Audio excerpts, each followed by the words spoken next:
महाराष्ट्र में बीजेपी के नेता और पूर्व सीएम नारायण राणे के एक बयान ने खलबली मचा दी है। दरअसल महाराष्ट्र में आने वाले विधानसभा चुनाव की तैयारियां जोरों पर हैं। सभी पार्टियां अपने अपने तरीके से तैयारियों में लगी हैं। ऐसे में नारायण राणे ने महाराष्ट्र विधानसभा चुनाव को लेकर मजाकिया लहजे में कह दिया कि भारतीय जनता पार्टी को 288 सीटों पर चुनाव लड़ना चाहिए। साथ ही उन्होंने कहा कि इस बारे में बीजेपी का शीर्ष नेतृत्व ही निर्णय लेगा कि महायुति में कौन कौन कितनी सीटों पर चुनाव लड़ेगा। वैसे नारायण राणे का लहजा भले ही मजाकिया हो, मगर इस बयान पर चर्चाएं शुरू हो चुकी हैं, क्योंकि खबरों के अनुसार बीजेपी के सहयोगी दलों के बीच सीटों को लेकर खींचतान शुरू हो गई है। 288 विधानसभा सीटों वाले महाराष्ट्र में महायुति गठबंधन के लिए सीट शेयरिंग का फॉर्मूला सेट करना मुश्किल नजर आ रहा है, क्योंकि रिपोर्ट्स के मुताबिक सबसे बड़ी और मजबूत होने के नाते बीजेपी अपने पास किसी भी हाल में 150 सीटें रखना चाहती है। उधर महाराष्ट्र के मुख्यमंत्री एकनाथ शिंदे के नेतृत्व वाली शिवसेना को 100 सीटों से कम देने का प्लान है। हालांकि खबरों के अनुसार शिंदे 100 से कम पर तैयार होने वाले नहीं हैं। वहीं महायुति में अजित पवार वाली एनसीपी 80 सीटों पर चुनाव लड़ना चाहती है। ऐसे में लगभग 40 सीटों को लेकर पेंच फंसता हुआ नजर आ रहा है। नारायण राणे ने कहा है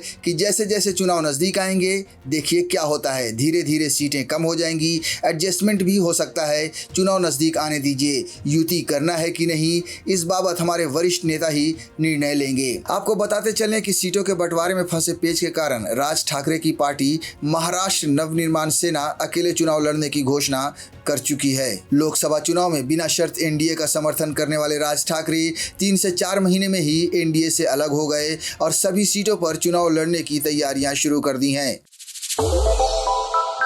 श्रेष्ठ भारत पर खबरों से जुड़े रहने के लिए चैनल को सब्सक्राइब और लाइक करें, बेल आइकन दबाएं और देखते रहें श्रेष्ठ भारत।